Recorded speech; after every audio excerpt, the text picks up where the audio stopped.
isang mapagpalang araw po sa ating lahat and welcome po to our daily devotion. At ngayong araw po ay pagpapatuloy po natin ating series patungkol po sa harnessing the power of words. At pangatlong araw na po natin ito. So yung una pong tinapik natin noon is speak to inspire. Pangalawang po is speak with a point.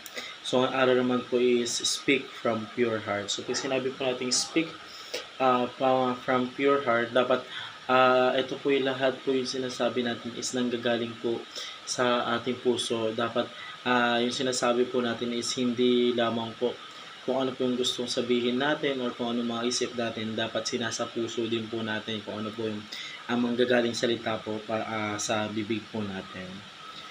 So, tayo naman po dumako po sa ating scriptures. Ito po yung matatagpuan sa Luke chapter 6 verse 45.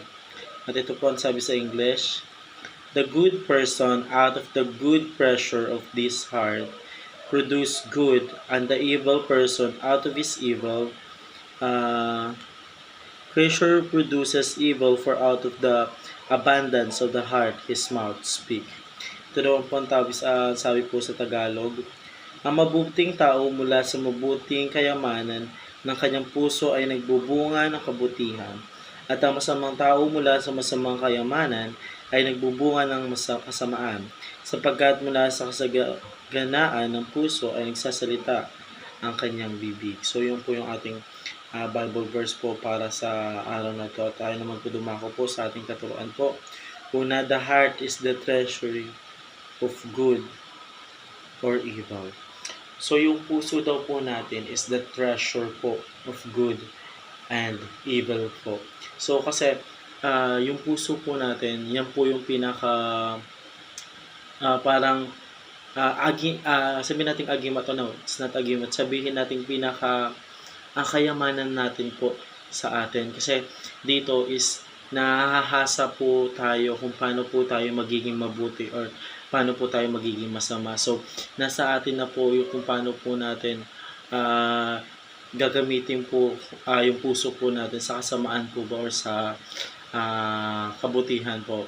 Pero ako po bilang isang Kristiyano po, masasabi ko po na ang puso ko po ngayon is nasa kabutihan na po. Kasi bilang tumanggap po sa ating Panginoon Diyos at naniwala na siya ang aking Diyos Ama at tagapagligtas, ay binihisan na ako ng ating Panginoon Diyos, or binago niya na ako. Nagrepent na ako sa lahat ng mga kasalanan kong ginawa sa Kanya at binago niya na ako bilang isang anak niya. So I can say that I am now a good, and my heart treasure is for good. So hindi na, even though I am a sinner, pero alam ko sa sarili ko now that I am a righteousness of God. So bilang isang anak ng ating Panginoong Diyos, ay iniiwasan ko na po yung mga evil na mga pangyayari po. So, paano po sa pangalawang katuruan po? What fills the heart overflow from the lips. So, kung ano man daw po ang mangyari or ano man po lumabas po sa ating lips, sabi nga po dito, what fills the heart overflow from the lips. So, kung ano po yung nafe-feel po ng heart po natin, yun din po yung lumalabas sa lips po natin, o yun po yung lumalabas na mga words. Kasi minsan po yung puso po natin, yan po yung dito po tayo nagkakaroon po ng pag-unawa, love, or kaya kamuyan. So, kung ano po yung nafe-feel po minsan ng heart po natin, is yun po yung lumalabas po sa lips natin.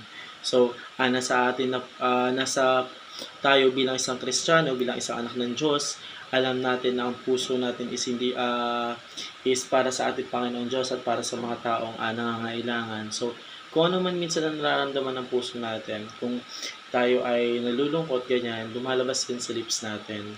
Or, yun yung nagre-represent kung ano yung nafe-feel natin sa heart natin. So, pangatlong katuruan po, speech reveals the state of the heart.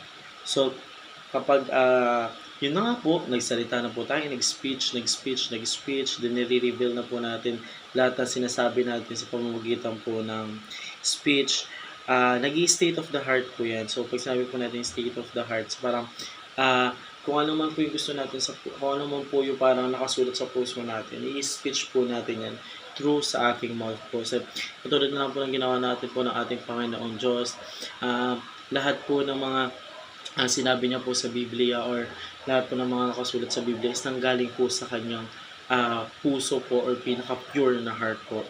Nanggaling po lahat po ng words na yun sa ating Panginoong Diyos Ama. So,